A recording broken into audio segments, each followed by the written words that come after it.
వేల మందిని ప్రొఫెషనల్స్ గా మార్చిన ఇనోమాటిక్స్ తో మీరు కూడా మీ డ్రీమ్ కెరియర్ ని ఇప్పుడే స్టార్ట్ చేయండి. నమస్తే. ఈ ఫోటో చూస్తే మీకు ఒక విషయం అర్థమై ఉంటుంది. అత్యాచారానికి గురైనటువంటి ఒక అమ్మాయి, ఒక బాలిక, మహిళ. నిజంగా చాలా బాధ కలుగుతుంది ఈ వార్త చేస్తుంటే. దేశంలో అత్యాచారాలు విపరీతంగా పెరిగిపోతున్నాయండి. కానీ ఇప్పుడు నేను చెప్పేటువంటి వార్త, ఆ అత్యాచారం ఎక్కడ జరుగుతుందంటే, సామూహిక అత్యాచారం ఎక్కడ జరిగింది అంటే, తమిళనాడులోని ప్రసిద్ధ పుణ్యక్షేత్రమైనటువంటి అరుణాచలం సన్నిధిలో ఇంత దారుణమైనటువంటి ఘటనలు జరుగుతున్నాయంటే చాలా బాధ కలుగుతుంది. అరుణాచలం గిరి ప్రదక్షిణ చేసేటువంటి ఆ మార్గంలో, ఆ బాటలో వరుసగా 2 రోజులు సామూహిక అత్యాచారాలు జరిగినాయండి. అంటే ఒక ముఠా తెగబడి ఒంటరిగా ఉన్నటువంటి మహిళల్ని టార్గెట్ చేసి, అమ్మాయిల్ని టార్గెట్ చేసి చెరబడుతుందంటే చాలా అంటే చాలా ఆందోళనకరమైనటువంటి పరిస్థితులు. నిజంగా ఆ అరుణాచలం దేవుణ్ణి దర్శించుకోవడానికి దేశవ్యాప్తంగా భక్తులు వస్తూ ఉంటారండి. ఇక్కడ మన ఆంధ్రప్రదేశ్ నుంచి, తెలంగాణ నుంచి, చుట్టుపక్కల అన్ని రాష్ట్రాల నుంచి కూడా తమిళనాడు అరుణాచలాన్ని సందర్శిస్తూ ఉంటారు. కానీ అలాంటి చోటే మహిళలకు రక్షణ లేదా, మహిళలకు భద్రత లేదా? సామూహిక అత్యాచారాలు ఏంటి దేవుడి సన్నిధి దగ్గర? అసలు అక్కడ పోలీసు వ్యవస్థ ఉందా? అక్కడ సరైనటువంటి పర్యవేక్షణ ఉందా? అక్కడ సీసీ కెమెరాలు అసలు ఉన్నాయా? భద్రత ఉందా? అమ్మాయిలు అక్కడ అత్యాచారాలకు గురి కావటం ఏంటి? ఒక ముఠాలు తెగబడి ఇష్టారీతిన రేపులు చేసేయటం ఏంటి? చాలా బాధ కలిగించేటువంటి విషయం. అసలు విషయంలోకి వెళ్తే మే 30వ తారీఖు అండి, ఒక మహిళ, పెళ్ళైనటువంటి మహిళే, తన ఫ్రెండ్స్తో కలిసి ఒక 5-6 కలిసి అరుణాచలం గిరి ప్రదక్షిణకి వెళ్ళారు. వాళ్ళు గిరి ప్రదక్షిణ చేసుకున్నారు, అంతా బాగా జరిగింది. ఇక తిరుగు ప్రయాణంలో బైకుల మీద వచ్చారు. బైకుల మీద వెళ్తున్న క్రమంలో కొంతమంది ముందు వెళ్ళిపోయారు బైకుల మీద. ఇంకొక మహిళ, పెళ్ళైనటువంటి మహిళే, తర్వాత తన ఫ్రెండు, ఇద్దరు కలిసి బైక్ మీద వెళ్తుండగా మార్గ మధ్యలో ఒక దగ్గర ఆగారు. ఒక దగ్గర ఆగి ఏదో విషయం గురించి మాట్లాడుతున్నారు. ఆ టైంలో అక్కడే కాపు కాచుకొని కూర్చున్నటువంటి ఒక రాక్షస ముఠ, అంటే ఈ విధంగా దోపిడీలు దౌర్జన్యాలు చేసే ఒక ముఠ వాళ్ళ దగ్గరకు వచ్చి వాళ్ళని ఆ పక్కనే లోపల, అడవి లోపలికి తీసుకెళ్ళిపోయారండి. మారణాయుధాలు, ఇంత పెద్ద కర్రలు, కత్తులు పట్టుకుని వాళ్ళ మీద దాడి చేసి బలవంతంగా లోపలికి లాక్కుపోయారు. ఇద్దరిని లాక్కుపోయి ఈ మహిళని చాలా దారుణంగా అత్యాచారం చేశారు. ఒకరి తర్వాత ఒకడు సామూహిక అత్యాచారం చేసి వాళ్ళ ఒంటి మీద ఉన్నటువంటి నగలు కూడా తీసుకుపోయి వెళ్ళిపోయి తర్వాత రోజు ఏం చేశారు, ఆ ఫోటో తీసుకున్నారు కదా, ఆ ఫోటో మళ్ళీ వీళ్ళకి మెసేజ్లు చేసి ₹1,00,000 పంపిస్తావా లేదా, లేదంటే మీ ఇద్దరు నగ్నంగా ఉన్నటువంటి ఫోటోను సోషల్ మీడియాలో పెట్టేస్తాం. అంటే వీళ్ళు ఒక కుట్రపూరితంగా, ఒక ప్లాన్ ప్రకారం, ఎందుకంటే ఇద్దరు బట్టలు లేకుండా ఫోటోలు తీసుకున్నారుగా, అంటే వీళ్ళు ఈ అడవి లోపలికి వచ్చి ఈ విధంగా చండాలమైన పనులు చేస్తున్నారని చెప్పి చూపించడానికి వాళ్ళు అట్లా ఫోటోలు తీసుకునేది. వాళ్ళకి భయపడిపోయి వాళ్ళు ఎంత కావాలంటే అంత డబ్బులు ఇచ్చుకోవాల్సినటువంటి పరిస్థితి. భయపడిపోయి ఎక్కడ వీళ్ళు సోషల్ మీడియాలో పెడతారు, అసలు వీళ్ళు దోపిడీ చేసే ఒక దుర్మార్గపు రాక్షస ముఠ ఎంతకైనా తెగిస్తారని చెప్పి భయపడిపోయారు. ఆ తర్వాత వాళ్ళు పోలీసులు స్టేషన్కి వెళ్ళి కేసు కూడా పెట్టారనుకోండి. ఇది మే 30వ తారీఖు జరిగింది.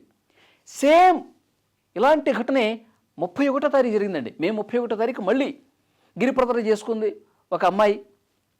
ఇక్కడ తిరువణ్ణామలై అరుణాచలం మున్సిపాలిటీకి సంబంధించిన లోకల్ అమ్మాయే, 23 సంవత్సరాల అమ్మాయి. ఆ అమ్మాయి గిరి ప్రదక్షిణ చేసుకుంది మే 31వ తారీఖు. చేసుకుంటున్న టైంలో విపరీతంగా కొంచెం అలసిపోయింది, కాళ్ళు నొప్పులు వచ్చినాయి. సో ఇక్కడ కింద ఒక గ్రామం దగ్గర కూర్చుండిపోయి తన ఫ్రెండ్కి ఫోన్ చేసింది. ఇంకా నేను అలసిపోయాను, ఇక నా వల్ల కావట్లేదు, ఒకసారి నన్ను డ్రాప్ చేసుకోవడానికి రా అని చెప్పి పిలిచింది. అతను కూడా వచ్చాడు. వచ్చిన తర్వాత ఒక హోటల్ దగ్గర టిఫిన్ పార్సిల్ కట్టించుకున్నారు. మళ్ళీ హైవే మీదకి వచ్చారు.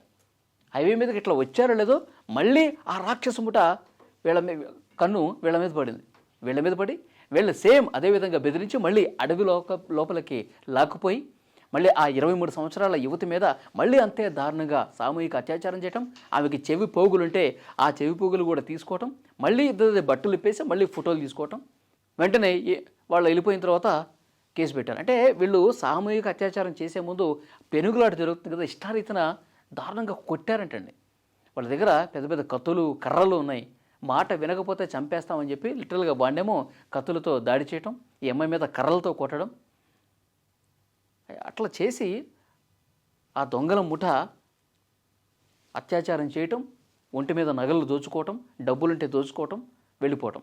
మళ్ళీ సోషల్ మీడియాలో మీ ఫోటోలు పెడతానని చెప్పి చాలా దారుణంగా ప్రవర్తించడం. వరుసగా ఒక్కరోజు తర్వాత ఇంకొక రోజు మే 30, 31 తారీఖులో జరిగిందంటే ఇక్కడ చాలామందికి ఒక డౌట్ వస్తూ ఉంది.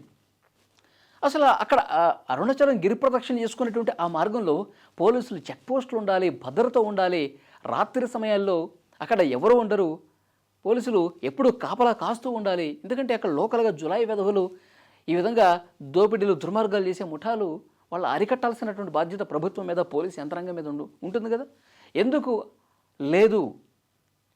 దేశవ్యాప్తంగా భక్తులు అక్కడికి వస్తూ ఉంటారు. ఇంకొక సమస్య కూడా ఉంది అక్కడ లోకల్గా ఇప్పుడు తెలుగు వాళ్ళు వెళ్ళారనుకోండి, భాష రాదు, తమిళ మాట్లాడతారు. వేరే రాష్ట్రం నుంచి వెళ్ళారు, హిందీ బెల్ట్ నుంచి వెళ్ళారు, వాళ్ళు హిందీ తప్ప వాళ్ళకి అక్కడ తమిళ్ రాదు, వాళ్ళు కూడా ఇబ్బంది పెడుతూ ఉంటారు. అక్కడ ఉన్నటువంటి ఆటో వాళ్ళలు కావచ్చు, అక్కడ వేరే పనులు చేసుకునే వాళ్ళు, హోటల్స్ నడిపించే వాళ్ళు, ఇష్టారీతన ఎంత అంటే అంత దోపిడీ చేసుకునేటువంటి ముఠాలు కూడా కొన్ని తయారైనాయంట. భాష రాకపోవటం, సరిగ్గా కమ్యూనికేషన్ లేకపోవటం, వాళ్ళు ఎంత అడిగితే అంత ఇచ్చుకోవాల్సినటువంటి పరిస్థితి, ఇలాంటివి కూడా ఉన్నాయి. సో వీటన్నిటినీ అరికట్టాల్సినటువంటి పరిస్థితి ఉంది. ముఖ్యంగా మహిళలకు భద్రత కల్పించాల్సినటువంటి అవసరం ఉంది.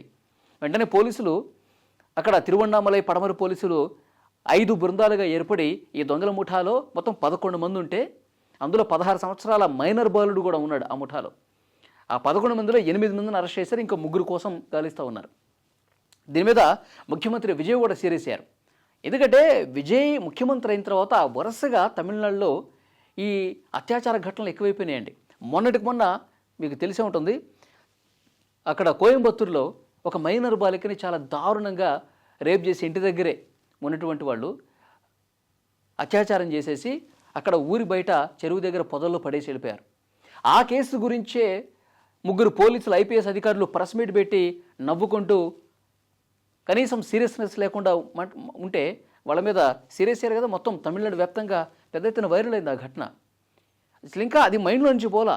ఆ మైనర్ బాలికను అంత దారుణంగా అత్యాచారం చేసి చంపేసిన ఘటన ఇంకా మరిచిపోకముందే మళ్ళీ మే 30వ తారీఖు, 31వ తారీఖు వరుసగా 2 ఘటనలు, అది కూడా అరుణాచలం దివ్యక్షేత్రం ఆ మార్గంలో జరగటం అనేది నిజంగా అక్కడ పరిస్థితులు ఎంత దారుణంగా ఉన్నాయి, ఎంత భయానకంగా ఉన్నాయి. వేరే రాష్ట్రాల వాళ్ళు, అసలు వేరే రాష్ట్రాలు కాదు, ఆ తమిళనాడులో ఉన్నటువంటి వాళ్ళు కూడా అరుణాచలం ఆ దేవుణ్ణి దర్శించుకోవడానికి వెళ్ళాలంటేనే భయపడే పరిస్థితులు కనిపిస్తూ ఉన్నాయి. సో దీన్ని ముఖ్యమంత్రి విజయ్ చాలా సీరియస్గా తీసుకోవాల్సినటువంటి అవసరం ఉంది. లేకపోతే ఇంకా విజయ్ గారు పనితీరు పట్ల క్వశ్చన్ చేసేటువంటి పరిస్థితులు ఉంటాయి. ఒక అమ్మాయి అక్కడ అత్యాచారానికి గురవుతుంది, ఒక అమ్మాయికి రక్షణ లేదు, స్వేచ్ఛగా బయటికి తిరగలేకపోతా ఉన్నారు అంటే ఆ రాష్ట్రాన్ని మొత్తానికి కూడా ఎంత బ్యాడ్ నేమ్ అండి. కాబట్టి సీఎం విజయ్ చాలా సీరియస్గా యాక్షన్ తీసుకోవాల్సినటువంటి అవసరం ఉంది. పోలీసు వ్యవస్థను మరింత పటిష్టం చేయాల్సినటువంటి అవసరం ఉంది. ముఖ్యంగా ఇలాంటి పుణ్యక్షేత్రాలకు వస్తున్నటువంటి భక్తులు వాళ్ళు ఎక్కడి నుంచి వచ్చినా సరే గుండె మీద చెయ్యి వేసుకొని ఇక్కడ మనం హ్యాపీగా ఉండొచ్చు, ధైర్యంగా ఉండొచ్చు, ఎలాంటి భయం మనకు లేదని చెప్పి ఆ ధైర్యాన్ని ప్రతి ఒక్క భక్తుల్లో కల్పించాల్సినటువంటి అవసరం ఉంది. లేదంటే కనుక విజయ్ ప్రభుత్వం మీద తీవ్రమైనటువంటి విమర్శలు వచ్చే అవకాశం ఉంది. దీన్ని ఆయన సరి చేసుకోవాలని చెప్పి కోరుకుందాం. ఈ వీడియో మీద తప్పకుండా మీ అభిప్రాయం కామెంట్ చేయండి.